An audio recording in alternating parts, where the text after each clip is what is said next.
Shalom Elohim, haleluya, puji nama Tuhan. Semangat pagi Bapak Ibu Saudara yang dikasihi Tuhan kita, Yesus Kristus. Jumpa lagi bersama saya Pendeta Samuel Mabuntu dalam Renungan Pagi. Ke 1906 hari Renungan Pagi ini mengudara. Puji Tuhan. Bapak Ibu Saudara yang dikasihi Tuhan, sebelum kita mengawali segala aktivitas kita di pagi hari ini, mari kita buka hari ini bersama Tuhan dengan mendengarkan firman Tuhan. Sebelum kita membaca, mendengarkan, dan merenungkan firman Tuhan hari ini, mari kita berdoa. Minta pimpinan Roh Kudus. Kita berdoa. Bapa di surga, berbicaralah kepada kami semua. Pakai firman Tuhan ini untuk menegur kami, menasihati kami, menguatkan kami, meneguhkan iman percaya kami, dan menuntun kami supaya kami terus berjalan di jalan Tuhan yang benar. Dan pakai firman Tuhan ini untuk memberkati kami semua. Di dalam nama Tuhan Yesus yang adalah firman Allah yang hidup, kami berdoa. Amin. Haleluya. Bapak Ibu Saudara yang dikasihi Tuhan, bersama dengan saya kita akan belajar Alkitab dari kitab Kejadian sampai kitab Wahyu. Mari buka Alkitab kita dalam kitab 1 Raja-Raja pasal 18 ayat 1 sampai ayat 15. Di bawah perikop, Obadja, pegawai Ahab, bertemu dengan Elia. Demikian firman Tuhan. Dan sesudah beberapa lama, datanglah firman Tuhan kepada Elia dalam tahun yang ketiga. Pergilah, perlihatkanlah dirimu kepada Ahab, sebab aku hendak memberi hujan ke atas muka bumi. Lalu pergilah Elia memperlihatkan diri kepada Ahab. Adapun kelaparan itu berat di Samaria. Sebab itu Ahab telah memanggil Obadja yang menjadi kepala istana. Obadja itu seorang yang sungguh-sungguh takut akan Tuhan. Karena pada waktu Isabel melenyapkan nabi-nabi Tuhan, Obadja mengambil 100 orang nabi, lalu menyembunyikan mereka 50-50 sekelompok dalam gua, dan mengurus makanan dan minuman mereka. Ahab berkata kepada Obadja, "Jelajahilah negeri ini, dan pergi ke segala mata air dan ke semua sungai. Barangkali kita menemukan rumput, sehingga kita dapat menyelamatkan kuda dan bagal, dan tidak usah kita memotong seekor pun dari hewan itu." Lalu mereka membagi-bagi tanah itu untuk menjelajahinya. Ahab pergi seorang diri ke arah yang satu, dan Obadja pergi ke arah yang lain. Sedang Obadja di tengah jalan, ia bertemu dengan Elia. Setelah mengenali dia, ia sujud serta bertanya, "Engkaukah ini, hai tuanku Elia?" Jawab Elia kepadanya, "Benar, pergilah, katakan kepada tuanmu, Elia ada." Tetapi jawab Obadja, "Apakah dosa yang telah kuperbuat, maka engkau hendak menyerahkan hambamu ini kepada Ahab, supaya aku dibunuhnya? Demi Tuhan Allahmu yang hidup, sesungguhnya tidak ada bangsa atau kerajaan yang tidak didatangi suruhan tuanku Ahab untuk mencari engkau. Dan apabila orang berkata ia tidak ada, maka ia menyuruh kerajaan atau bangsa itu bersumpah bahwa engkau tidak ditemukan di sana. Dan sekarang engkau berkata, pergilah, katakan kepada tuanmu Elia ada. Mungkin terjadi apabila aku sudah pergi daripadamu, Roh Tuhan mengangkat engkau ke tempat yang tidak ku ketahui. Kalau aku sampai kepada Ahab untuk memberitahukannya, dan engkau tidak didapatinya, tentulah ia akan membunuh aku. Padahal hambamu ini dari sejak kecil takut akan Tuhan. Tidakkah diberitahukan kepada tuanku apa yang telah kulakukan pada waktu Isabel membunuh nabi-nabi Tuhan?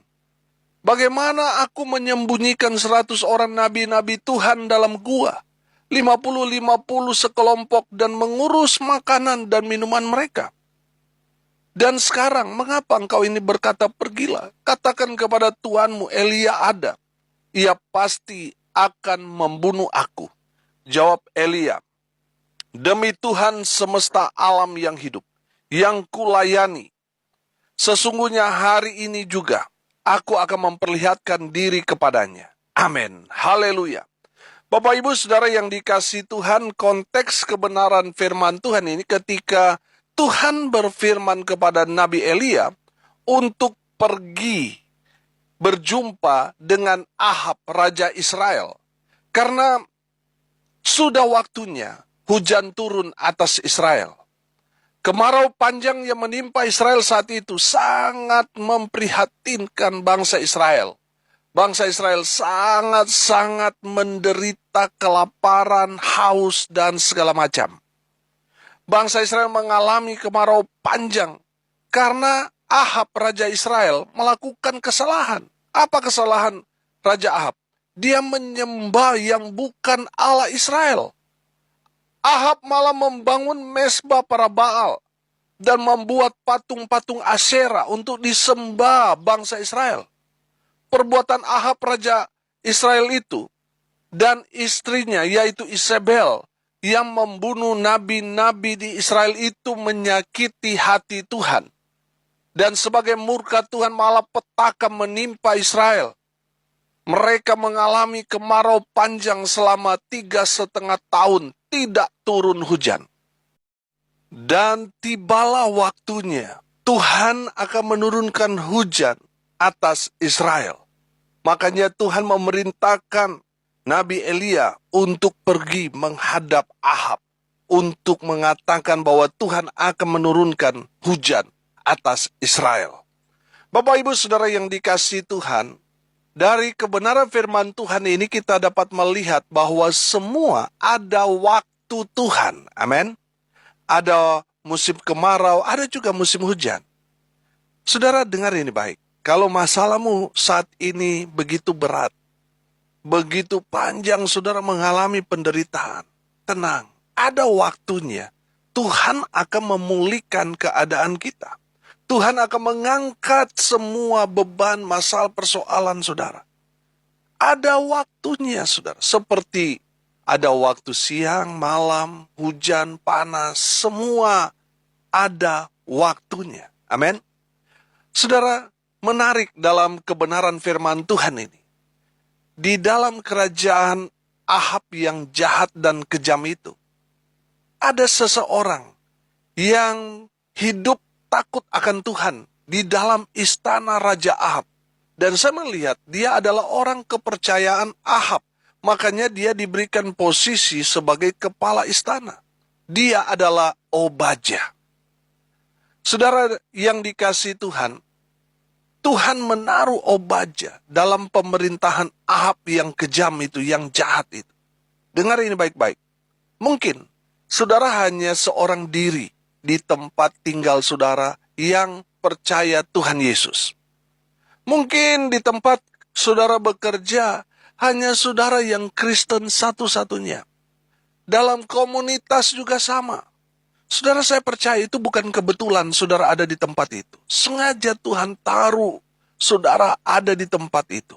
Supaya apa? Supaya menjadi terang Tuhan di antara kegelapan dunia ini. Amin.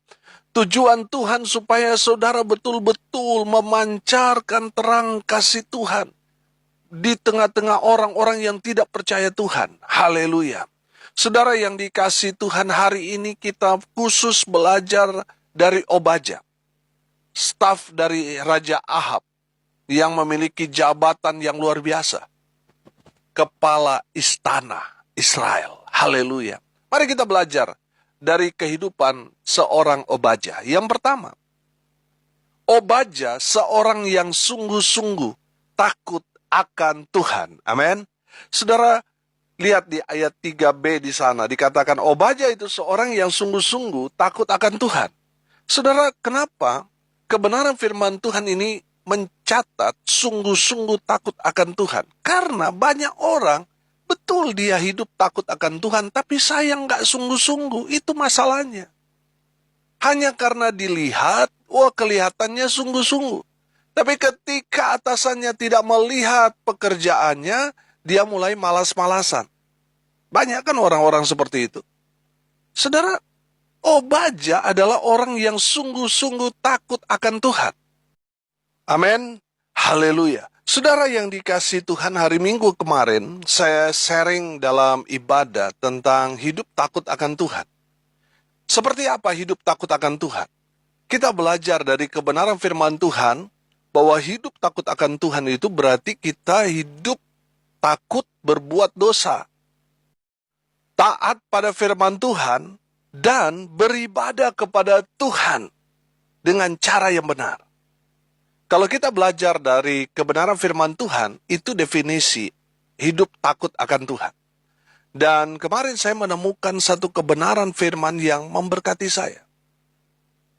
Hidup takut akan Tuhan adalah menghormati Tuhan dalam ibadah. Amin. Saudara, saya kasih contoh sederhana. Misalnya saudara diundang datang ketemu dengan Bapak Presiden di Istana Kepresidenan. Saudara sudah duduk manis di ruang tunggu untuk berjumpa dengan Bapak Presiden. Di situ ada jajan, di situ ada minum, segala macam ada di situ. Saya mau tanya, saudara berani ambil?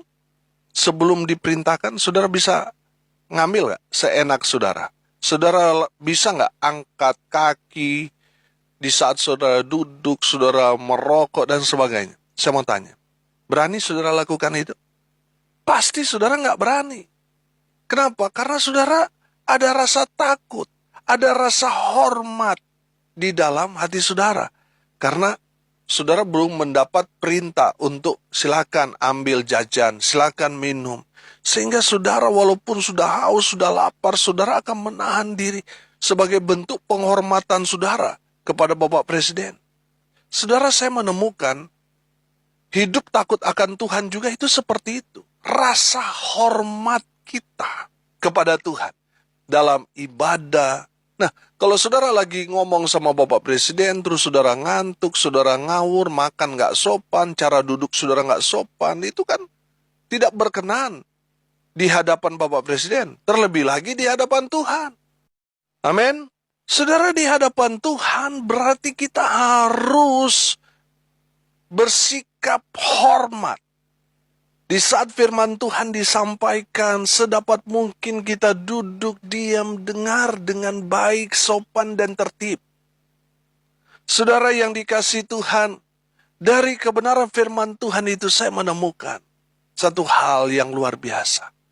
Ketika kita datang beribadah kepada Tuhan, sebagai orang-orang yang takut Tuhan, kita harus menghormati hadirat Tuhan. Karena firman Tuhan berkata, di mana 2-3 orang berkumpul di dalam nama Tuhan, Tuhan ada di tengah-tengah kita. Makanya kita harus menghormati hadirat Tuhan. Amin. Saudara yang dikasihi Tuhan, Obaja seorang yang sungguh-sungguh takut akan Tuhan. Dia bukan saja beribadah kepada Tuhan Allah Israel mungkin secara sembunyi-sembunyi, tetapi dia betul-betul berpaut.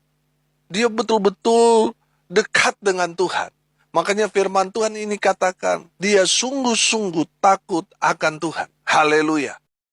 Dari kebenaran firman Tuhan ini kita belajar dari Obaja. Mari kita sungguh-sungguh hidup takut akan Tuhan. Bukan hanya di saat kita ibadah di gereja, kelihatannya kita duduk manis, dengar firman. Tapi di saat kita pulang, kita juga hidup sungguh-sungguh takut akan Tuhan. Di saat tidak kelihatan orang pun, kita tetap sungguh-sungguh hidup takut akan Tuhan. Haleluya. Yang kedua, dari Obaja kita belajar. Obaja adalah seorang pahlawan iman. Obaja adalah orang Israel yang menyelamatkan 100 nabi-nabi Tuhan di Israel di masa pemerintahan Ahab dan juga Isabel istrinya yang jahat itu. Yang memerintahkan untuk membunuh semua nabi-nabi Tuhan. Dan Obaja menyembunyikan 100 nabi-nabi Tuhan Israel yang hidup sungguh-sungguh di hadapan Tuhan. Yang memang betul-betul memiliki hati yang melekat kepada Tuhan. Diselamatkan oleh Obaja. Obadja tahu resikonya itu bisa nyawanya. Tetapi saudara lihat, Obadja adalah pahlawan iman. Dia menyelamatkan 100 nabi-nabi Tuhan di Israel itu. Dia menyembunyikan, dia memberi makan, dia mengurus makan minum mereka. Padahal pada saat itu di masa-masa sulit. Saya menangkap di sini bahwa Obadja terkadang juga mengorbankan kehidupannya. Makanan, minumannya mungkin dia sisihkan, dia bagikan kepada nabi-nabi Tuhan itu. Saudara, saya melihat bahwa Obadja ini betul-betul cinta Tuhan. Amin. Saudara yang dikasihi Tuhan, mari kita belajar dari Obadja. Apa yang sudah kita lakukan buat hamba-hamba Tuhan. Saudara, di saat saudara diberkati, berkatilah hamba-hamba Tuhan yang melayani saudara. Saya percaya ketika kita memberkati hamba-hamba Tuhan, apalagi mereka yang dalam kesulitan, dalam konteks Obadja ini yang menolong 100. Nabi-nabi Tuhan itu kan mereka itu memang ketakutan, tidak berdaya, dan dia tolong. Saya percaya saudara, ketika kita mengambil bagian dalam pekerjaan Tuhan, menolong, membantu hamba-hamba Tuhan, apalagi mereka yang ada di pelosok-pelosok para misionaris, saudara, surga memperhitungkan apa yang saudara tabur. Dan satu hari nanti, saudara akan menuai berlipat-lipat kali ganda. Amin. Saudara yang dikasihi Tuhan, mari kita belajar dari Obadja. Mengambil bagian untuk mensejahterakan hamba-hamba Tuhan. Jangan mensejahterakan yang sudah sejahtera, saudara. Masih banyak hamba-hamba Tuhan yang belum sejahtera. Tolong mereka, bantu mereka. Saya percaya saudara nggak rugi, saudara nggak akan miskin ketika saudara membantu hamba-hamba Tuhan yang sedang dalam kesulitan. Sama seperti apa yang Obadja lakukan. Dia menjadi pahlawan iman karena dia menolong, membantu, dan menyelamatkan nabi-nabi Tuhan. Haleluya. Yang terakhir, yang ketiga. Dari Obadja kita belajar. Obadja seorang yang taat dan tunduk pada otoritas. Saudara yang dikasihi Tuhan, kita belajar bahwa Ahab ini memang betul dia raja yang jahat. Tapi sudah perhatikan, ketika dia mau memerintahkan Obadja, Obadja taat. Amin. Dia taat dalam bentuk ketaatan dia kepada otoritas yang ada di atasnya. Saudara yang dikasihi Tuhan, kalau kita baca dengan teliti kebenaran firman Tuhan ini, memang sedikit ada kontradiksi, saudara. Ketika dia bertemu dengan Elia, Elias menyuruh dia untuk katakan kepada Ahab bahwa Elia ada. Nah, ada timbul rasa takut karena Obadja melihat bahwa Ahab ini sangat kejam. Kalau di satu negeri dia mendapat informasi bahwa Elia ada di sana, dan dia memanggil raja negeri itu atau gubernur, bupati, dan mereka harus bersumpah kalau betul-betul Elia tidak ada di sana. Dan Ahab mengirim orang untuk mencari, betul nggak Elia tidak ada di sana, atau jangan-jangan mereka menyembunyikan. Kalau mereka menyembunyikan Elia, mereka akan dibunuh oleh Ahab. Nah, itulah yang membuat Obadja ketakutan. Aduh, nanti saya bilang Nabi Elia ada di sini, tapi ternyata Tuhan bawa ke tempat lain. Saya sudah lapor ke Ahab bahwa Nabi Elia ada di tempat ini. Lalu orang-orang Ahab atau Ahab sendiri datang, tidak menemukan Elia. Obadja bilang, nanti saya yang dibunuh. Saudara, kalau saudara baca terus kebenaran firman Tuhan ini, di ayatnya yang ke-16, di sana dikatakan begini. Lalu pergilah Obadja menemui Ahab dan memberitahukan hal itu kepadanya. Kemudian Ahab pergi menemui Elia. Saudara yang dikasihi Tuhan, memang tadi Obadja berkonfrontasi dengan Nabi Elia. Tapi pada akhirnya di ayat 16 tadi, Obadya pergi menghadap Ahab dan mengatakan bahwa Elia ada. Sehingga Ahab datang menjumpai Nabi Elia. Saya melihat di sana, Obadya seorang yang taat dan tunduk pada otoritas. Amin. Bapak Ibu Saudara yang dikasihi Tuhan, hari ini kita belajar dari Obadya. Obadya seorang yang sungguh-sungguh takut akan Tuhan. Yang kedua, Obadya seorang pahlawan iman karena dia menyelamatkan 100 nabi Tuhan di Israel. Dan yang ketiga, Obadya seorang yang taat dan tunduk pada otoritas. Amin. Mari kita berdoa. Terima kasih Bapa di surga atas kebenaran firman yang sangat memberkati kami. Berkati semua pendengar dimanapun mereka berada. Tuhan memberkati hidup mereka. Tuhan memberkati rumah tangga mereka, usaha pekerjaan pelayanan mereka. Diberkati Tuhan. Hamba berdoa mereka yang sakit Tuhan sembuhkan. Mereka yang lemah Tuhan kuatkan. Mereka yang berduka cita diberikan penghiburan kekuatan yang datang dari Tuhan. Hamba berdoa di dalam nama Tuhan Yesus. Biarlah berkat Tuhan dari surga turun memenuhi semua pendengar. Bapak Ibu Saudara yang dikasihi Tuhan, arahkanlah hatimu dan terimalah berkat dari Tuhan Yesus. Tuhan memberkati engkau dan melindungi engkau. Tuhan menyinari engkau dengan wajah-Nya dan memberi engkau kasih karunia. Tuhan menghadapkan wajah-Nya kepadamu dan memberi engkau damai sejahtera. Di dalam nama Tuhan Yesus, sumber segala berkat. Bapak Ibu Saudara yang percaya, diberkati Tuhan, katakan amin. Puji Tuhan. Bapak Ibu Saudara yang dikasihi Tuhan, kalau saudara merasa diberkati melalui renungan pagi ini, bagikan juga kepada saudara-saudara yang lain, supaya mereka juga diberkati. Karena untuk itulah kita dipanggil, untuk jadi berkat. Salam kasih dari Bali, saya Pendeta Samuel Mauntu. Sampai jumpa besok pagi. Tuhan Yesus memberkati kita semua. Haleluya.